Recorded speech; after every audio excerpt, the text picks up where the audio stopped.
제가 예전에 사역하던 교회 사택이 아파트였었는데, 이 아파트 그 단지 안에 테니스장이 있었습니다. 그래서 바로 앞에 있었기 때문에 테니스 레슨을 받을 기회가 있었습니다.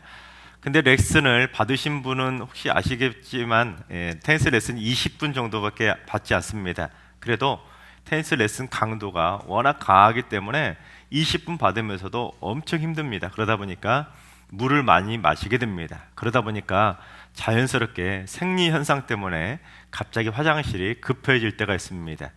그런데 어느 날 레슨이 끝나갈 무렵에 너무 급한 겁니다. 도저히 참을 수 없어서 이제 이 코트 옆에 있었던 놀이터 옆에 달려있는 이 화장실로 급하게 달려갔습니다. 하지만 이 화장실 앞에서 중학생 애들이 진을 치고는 안으로 못 들어가게 가로막는 겁니다. 아저씨, 딴 데 가요. 와, 중학생 애들이 침을 짹짹 뱉어가면서 못 들어가게 막는 겁니다. 그런데 저는 너무 급하니까 애들의 말을 무시하고는 화장실 안으로 탁 들어갔습니다. 하지만 앞불사 화장실 안은 마치 불이라도 난 것처럼 담배 연기로 가득했습니다. 교복을 입은 대여섯 명의 중학생 애들이 담배를 연신 피워대고 있었는데, 제가 안으로 들어가자 그 중학생들이 전부 다 저를 일제 쫙 하고 째려보는 겁니다. 게다가 요즘 중학생 애들이 왜 이렇게 큽니까?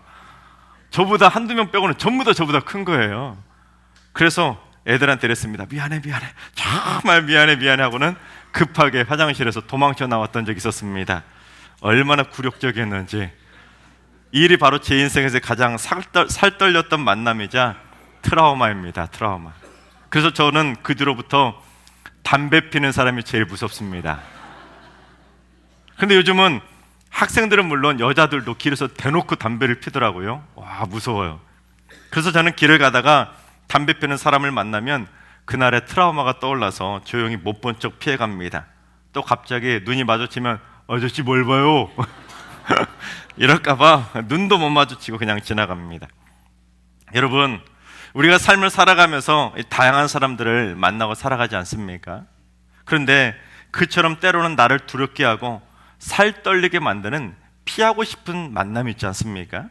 그런가 하면 나를 설레게 하고 마음이 떨리게 만드는 행복한 만남도 있습니다. 오늘 본문에는 모든 걸 버려두고 떠날 정도로 세상에서 가장 행복한 만남의 이야기입니다. 어부였던 이 고기를 낚던 이 형제들이 예수님을 만나고 모든 걸 버려두고 예수님을 따라간 행복한 만남의 이야기입니다. 오늘 말씀을 통해 세상에서 제일 행복한 만남, 피하고 싶은 만남이 아니라 세상에서 제일 축복의 만남인 예수님과의 만남에 대해 살펴보도록 하겠습니다. 첫째, 예수님이 먼저 사람을 낚으려고 이 세상에 오셨습니다. 18절과 19절을 봉독합니다. 갈릴리 해변에 다니시다가 두 형제 곧 베드로라 하는 시몬과 그의 형제 안드레가 바다에 금을 던지는 것을 보시니 그들은 어부라. 말씀하시되 나를 따라오라. 내가 너희를 사람을 낚는 어부가 되게 하리라 하시니. 예수님께서 갈릴리 해변을 지나가시다가 베드로하고 안드레가 이 그물을 던지는 것을 보신 겁니다. 즉 베드로와 안드레라고 하는 어부 형제를 만나신 겁니다. 그러자 예수님이 그들에게 내가 너희를 사람을 낚는 어부가 되게 해줄 테니까 나를 따라오라고 명령을 하신 겁니다.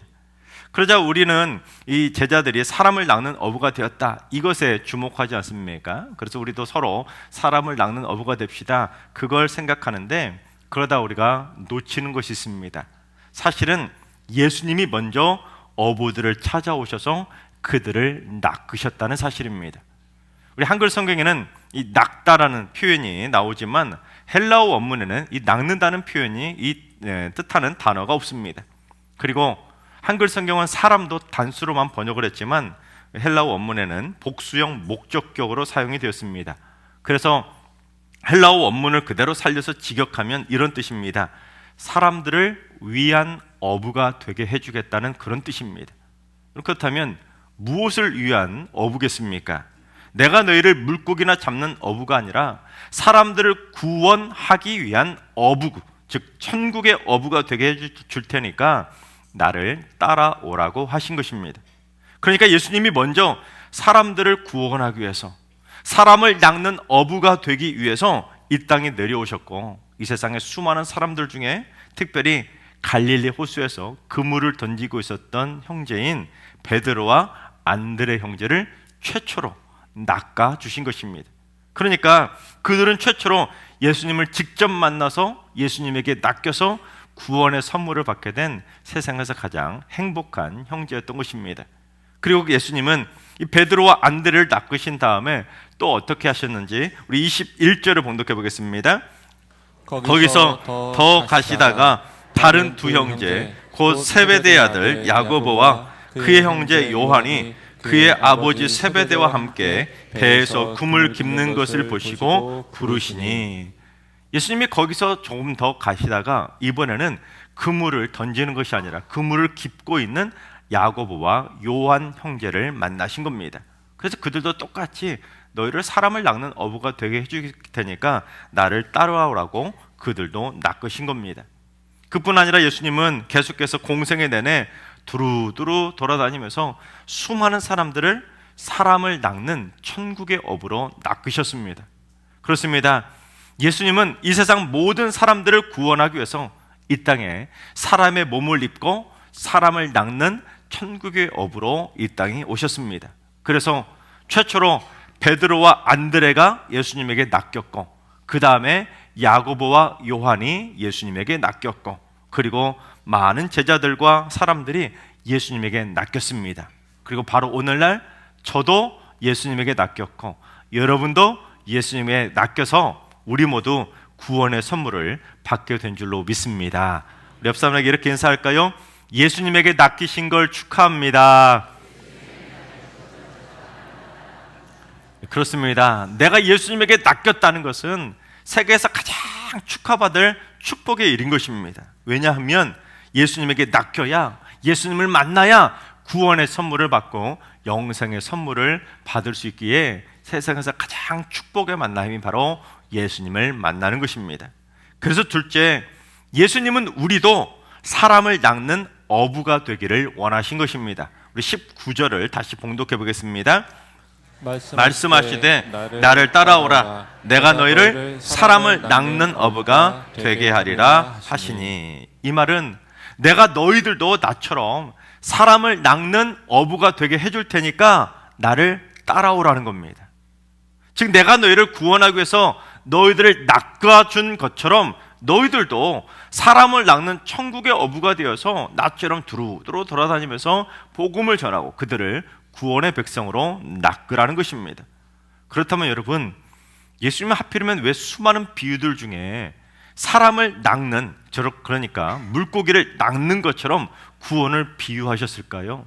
왜냐하면 사람들은 누구나 죄인이기 때문에 영원히 죽을 수밖에 없는 죄와 사망이라고 하는 그 죽음의 바다에 빠져서 허우적대고 있기 때문에 죄인들에게 복음을 전해서 하루라도 빨리 그 죽음의 바다에서 낚아 올려야 하기 때문입니다.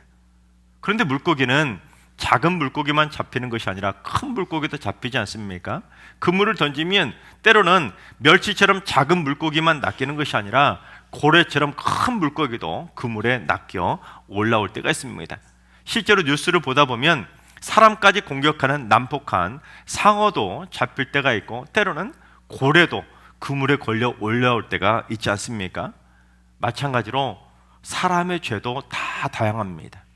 크고 작고 다양한 경중의 차이가 있는 것처럼, 그런데 그 중에서 무슨 적은 죄를 지은 사람만 그래도 좀 착하다고 복음으로 낚아주는 것이 아닙니다.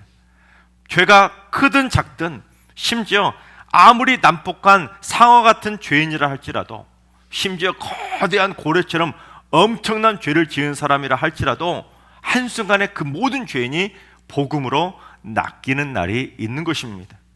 즉 예수님이 직접 찾아오셔서 낚아주시든지 아니면 가까운 가족이나 친구를 통해서 복음을 듣고 구원의 백성으로 낚이든지, 그 어떤 큰 죄이든 간에 복음으로 얼마든지 낚을 수가 있는 것입니다.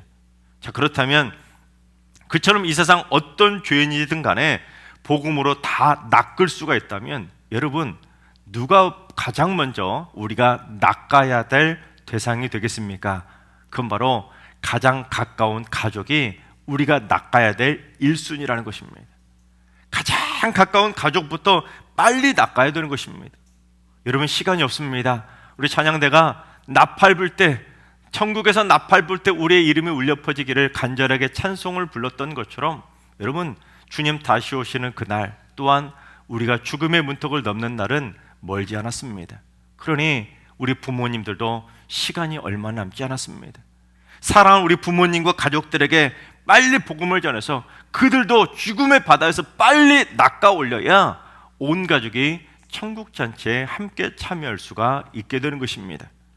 예수님이 나를 먼저 낚아서 나한테 먼저 믿음의 선물을 주신 이유가 무엇이겠습니까? 나 혼자 천국 데려가려고 나에게 먼저 믿음을 주셨겠습니까? 나 먼저 낚으셨겠습니까? 아닙니다. 나를 통해서 온 가족이 천국문에 들어가게 해주시려고 나를 축복의 통로로 사용해 주신 것입니다. 또한 믿지 않는 친구와 이웃을 전도하라고, 즉 사람을 낚는 어부가 되라고 나를 먼저 낚아주시고 나를 구원의 백성으로 삼아주셨기에 우리는 어서 빨리, 하루라도 빨리 사랑하는 가족을 믿음으로, 구원으로 낚아야 되는 것입니다. 셋째, 사람 잡는 악당은 되지 말아야 하는 것입니다. 여러분, 어부들이 물고기를 낚는 이유가 뭡니까? 어부들이 물고기를 낚는 것은 살리려고 낚는 것이 아니라 죽이려고 잡는 겁니다. 낚은 물고기를 죽여서 그걸 먹으려고 잡는 거죠. 하지만 사람을 낚는 천국의 어부는 죽이려고 잡는 게 아닙니다. 영원히 살리려고 잡는 겁니다. 여러분, 이것이 가장 큰 차이이지요. 복음으로 낚이게 되면 그래서 천국에서 영원한 생명을 누릴 수 있는 영생의 삶을 살게 되는 것입니다. 그런데 사실 이 낚는다라는 말이 기독교에서는 좋은 말이잖아요. 사람을 낚는 어부, 천국의 어부, 얼마나 좋은 말입니까? 하지만 세상에서는 이 낚는다는 말이 부정적인 의미로 사용됩니다. 세상에서 내가 오늘 낚였어 하면은 좋은 말입니까? 이 나쁜 말이잖아요. 즉 사기꾼에게 현혹당해서 속아 넘어갔을 때 내가 오늘 사기꾼에게 낚였다고, 또는 꽃뱀이나 제비족한테 꾀해서 넘어갈 때도 낚였다라는 말을 사용하지 않습니까? 그러니까 예수님에게 낚이는 것은 인생 성공할 수 있는 세상 최고의 축복이지만 사기꾼들한테 낚이는 일은 인생 망치는 부끄럽고 불쾌한 일인 것입니다. 그런데 가끔 사람을 낚는 업으로 부름받은 우리 믿음의 사람들이 가끔은 교회 안에서조차 사람 잡는 악당이 될 때가 있습니다. 여러분, 예수 믿는다고 해서 부름받은 사람들이라고 해서 사람을 낚는 천국의 어부라고 해서 꼭 좋은 일만 함께 하려고 하는 것은 아니더라는 겁니다.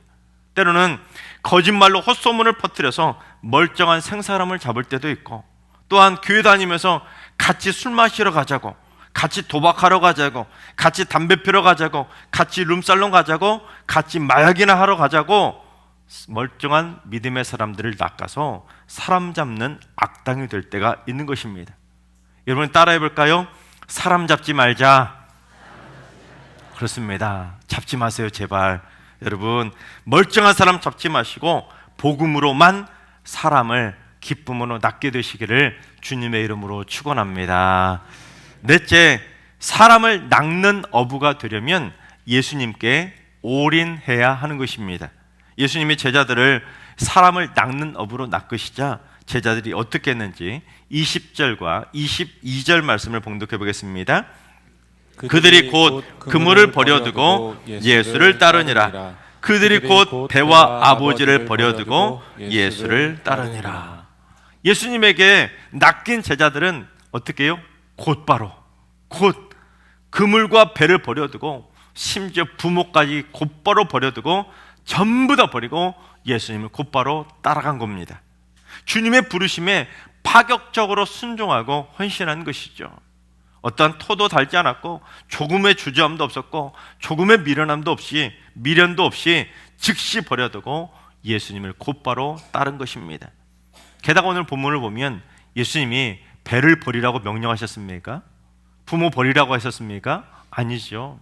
예수님은 따르라고만 하셨는데도 제자들은 자발적으로 즉시 곧바로 버리고 예수님을 따른 것입니다. 그런데 여러분, 오늘 본문을 오해하면 안 되는 것이 예수님을 따르고 사람을 낚는 어부가 되려면 오늘 본문에 나오는 내용을 문자적으로 해석해서 제자들처럼 전부 다 버려야 된다고 오해하면 안 됩니다. 그런데 요즘 이단들은 오늘 말씀을 문자적으로 해석합니다. 예수님을 따랐던 제자들 다 버리지 않았냐? 그물이고 배고 부모까지 다 버리지 않았냐?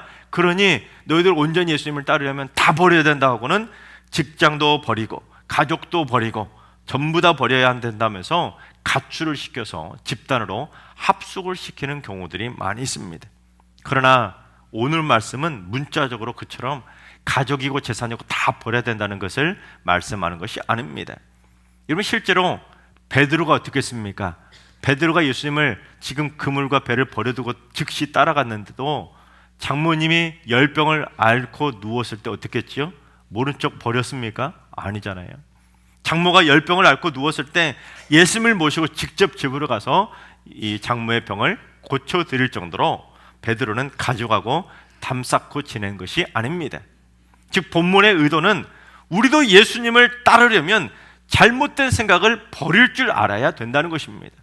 여러분, 주를 위해 헌신하고 전도할 때 머릿속에 먹고 살 걱정이나 가족들에 대한 생각이 있으면 그 순간만큼은 잠시 내려두고 하나님을 위해 헌신하는 그 순간에는 온전히 하나님에게 내 모든 마음의 생각을 올인해야 되는 것입니다.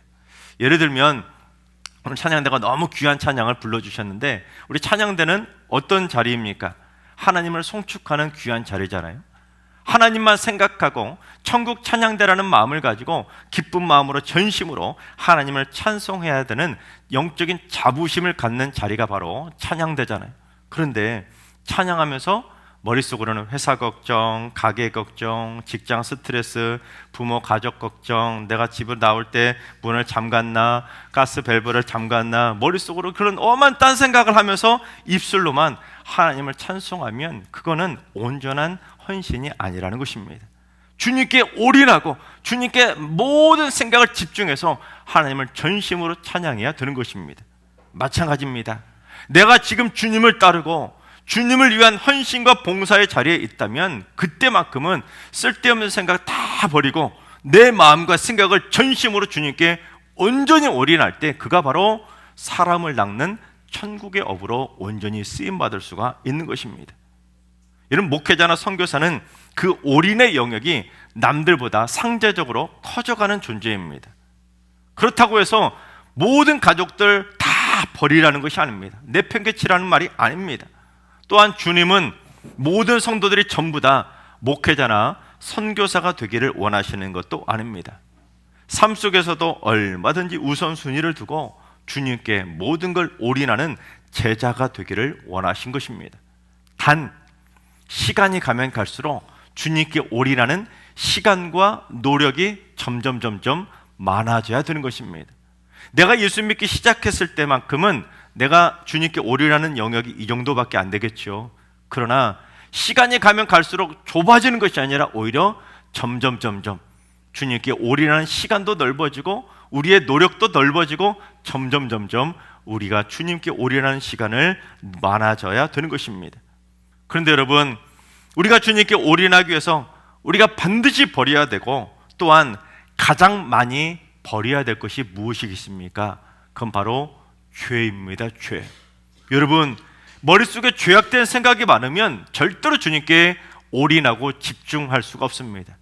머릿속에 온갖 잡생각이 사로잡히면 절대로 주님께 온전한 헌신을 드릴 수가 없는 것입니다.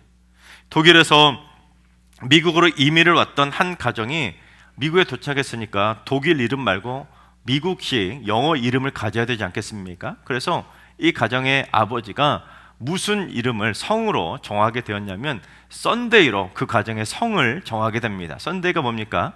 일요일, 주일이잖아요.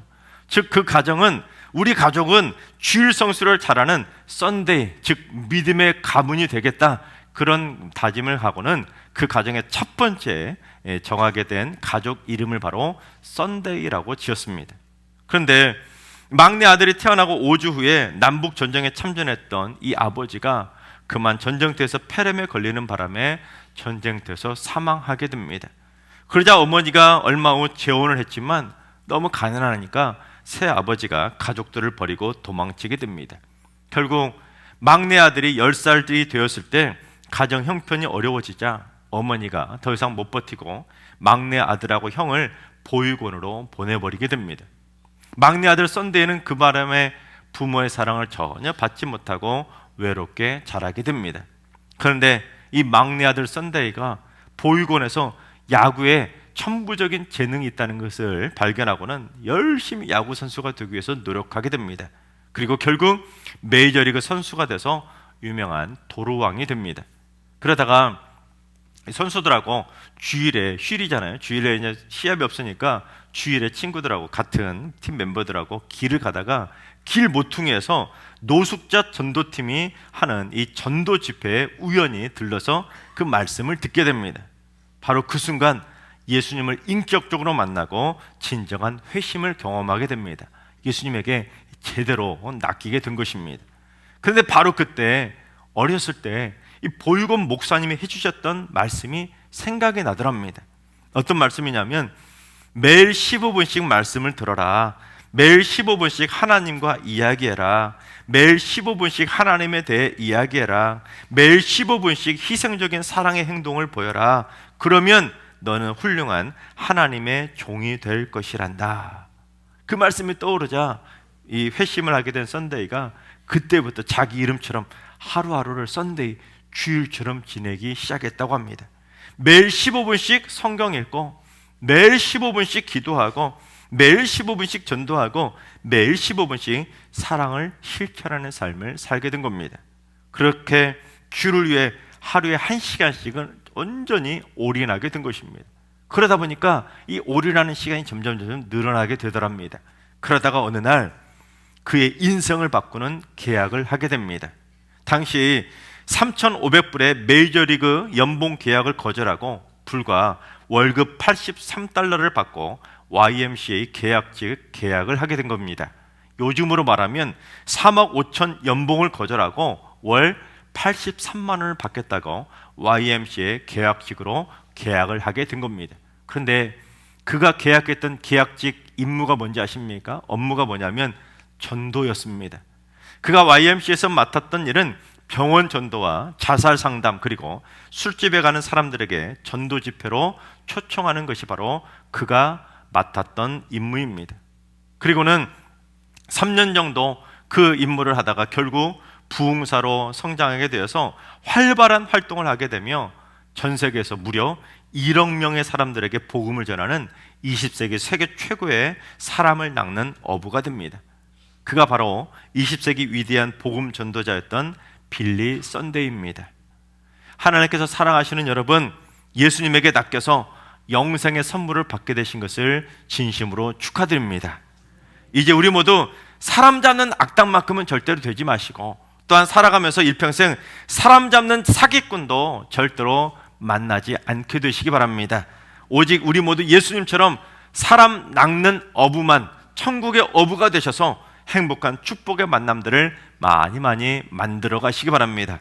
그리고 일평생 죄악과의 싸움에서 이기고 주님께 점점 더 올인해 감으로 말미암아 우리 모두 사랑하는 가족부터 어서 빨리 낚으시고 이제 우리 주변에 사랑하는 친구와 이웃들도 복음으로 전부 다 낚게 되시기를 주님의 이름으로 축원합니다.